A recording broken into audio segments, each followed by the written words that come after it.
ராஜயோகம் தரும் குரு பகவான் பரிகார தலம்.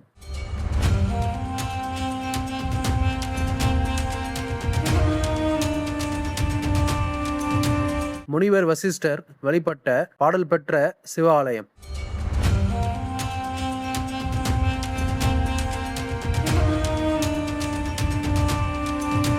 வணக்கம் விவேஸ். இன்னைக்கு நம்ம வீடியோல திட்டை என்ற இடத்தில் அமைந்திருக்கும் குரு பகவான் திருக்கோயிலை பத்தி தான் பார்க்க போறோம். முதல்ல இந்த ஆலயம் எங்க உள்ளது, எப்படி செல்லலாம் என்று பார்க்கலாம். இந்த ஆலயமானது தஞ்சாவூர் மாவட்டம் தஞ்சாவூர்ல இருந்து 10 கிலோமீட்டர் தொலைவில் திட்டை என்கின்ற கிராமத்தில் இந்த குரு பகவானுக்கு உரிய சிவ ஆலயம் அமைந்துள்ளது. கோயிலோட முழுமையான அட்ரஸ் மற்றும் கூகுள் மேப் லிங்கை டிஸ்கிரிப்ஷன்ல கொடுத்திருக்கேன், தேவைப்படுறவங்க பார்த்து தெரிஞ்சுக்கோங்க.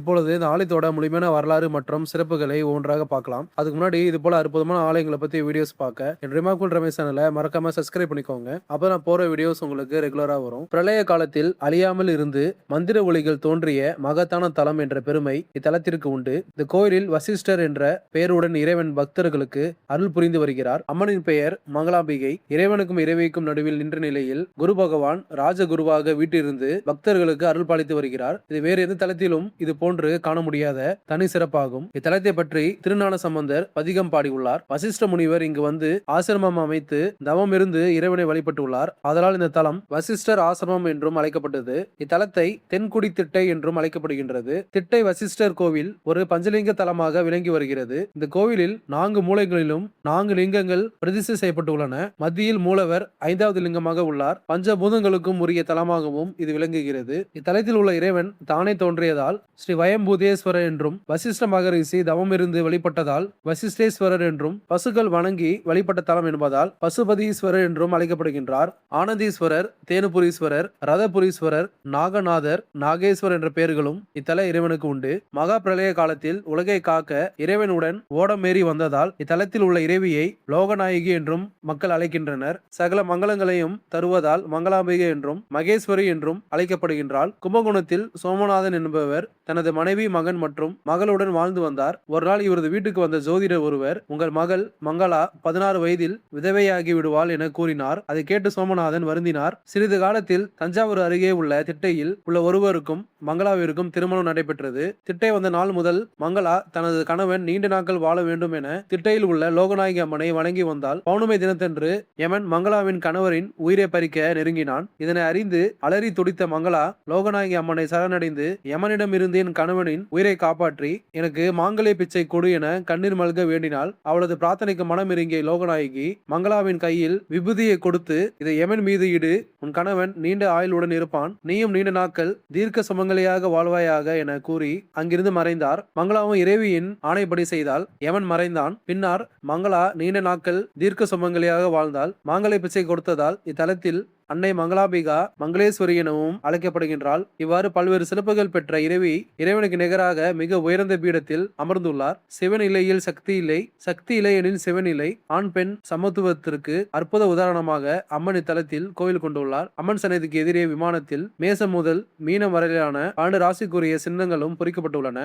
பக்தர்கள் தோஷம் நீங்க தங்கள் ராசிக்கு கீழே நின்று அம்மனை பிரார்த்தனை செய்து கொண்டால் தோஷங்கள் நீங்கி நலம் பெறுவார்கள் என்பது ஐதீகம். நவகிரகங்களில் மகத்தான சுபலா கொண்டவர் குரு. தான் இருக்கும் இடத்தை விடவும் தான் பார்க்கும் இடங்களை தன் பார்வை பலத்தால் சுபமாக்கும் தன்மை படைத்தவர். மேலும் ராகு, கேது, சனி, செவ்வாய், புதன், சுக்கிரன் போன்ற கிரகங்களால் வரும் தோஷங்களை தமது பார்வை பலத்தினால் குறைக்கும் சக்தி படைத்தவர். எனவேதான் குரு பார்க்க கோடி நன்மை என்ற பழமொழி ஏற்பட்டது. இத்தகைய குரு பகவான் திட்டை வசிஷ்டர் ஆலயத்தில் சுவாமிக்கும் அம்பாளுக்கும் இடையில் ராஜகுருவாக அருள் பாலித்து வருகின்றார். நவகிரக வரிசையில் 5வதாக இருப்பவர் வியாழ பகவான் எனப்படும் குரு. மற்ற கிரகங்களுக்கு இல்லாத சிறப்பு குருவுக்கு உண்டு. நவகிரகங்களில் சூரியன் ராஜா, சந்திரன் ராணி, செவ்வாய் கிரகம் சேனாதிபதி, புதன் இளவரசர், குரு பகவான் ராஜமந்திரி, மதி நிறைந்த அமைச்சர் என்ற பொறுப்பில் உள்ளவர் என ஜோதிடம் கூறுகிறது. இவருக்கு இந்த தலத்தில் ஆண்டுதோறும் குரு பயிற்சி விழாவும் அதனை ஒட்டி லட்ச அர்ச்சனையும் குரு பரிகார ஹோமங்களும் சிறப்பாக நடைபெற்று வருகின்றன. இங்குள்ள குரு பகவானை வேண்டினால் கல்வி செல்வம், பொருள் செல்வம், குழந்தை செல்வம் உட்பட அனைத்து செல்வங்களும் எளிதில் கிடைக்கும்.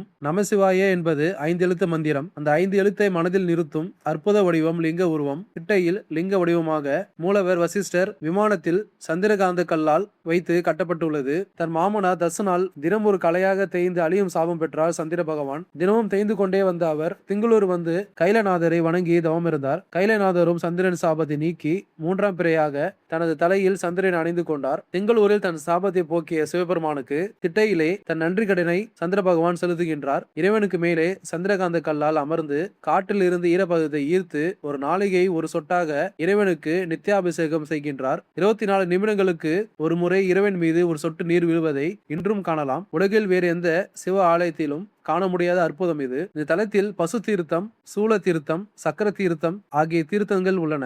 பசு தீர்த்தத்தில் ஒரு துளி நீரானது நம்முடைய சகல பாவங்களையும் போக்கிவிடும் வல்லமை கொண்டது. சூல தீர்த்தமானது சிவபக்தியில் நம்மை திளைக்க செய்து சிவனின் திருப்பாதத்தில் நம்மை ஆட்கொள்ள செய்யும் வல்லமை கொண்டது என்று புராணங்கள் கூறுகின்றன.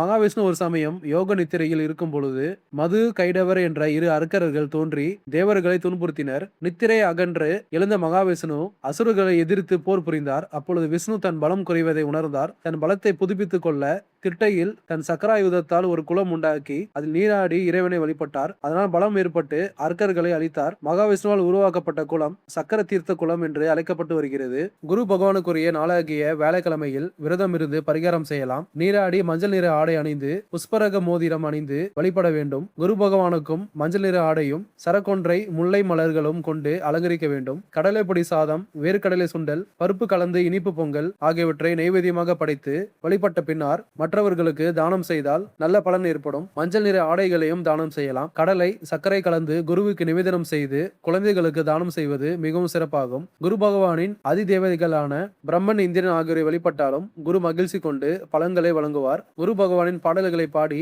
பிரார்த்தனை செய்வதும் நலம் தரும். குரு பலவீனமாகவோ தோஷமும் இருந்தால் நவமி அன்று சண்டி ஹோமம் செய்வது சிறப்பான பலன்களை தரும். குரு பகவான் பரிகார தலமாக விளங்கும் இந்த அற்புதமான சிவாலயத்தை நீங்களும் வாய்ப்பு கிடைக்கும் போது நேரில் சென்று தரிசனம் செய்யுங்கள். மீண்டும் இது போல அற்புதமான ஆலயத்தில் சந்திக்கலாம். தொடர்ந்து இது போல ஆலயங்களை பத்தி வீடியோஸ் பார்க்க ரிமாக்கோல் ரமேஷ் சேனலை மறக்காம சப்ஸ்கிரைப் பண்ணிக்கோங்க. ஓம் நம சிவாய. நன்றி, வணக்கம்.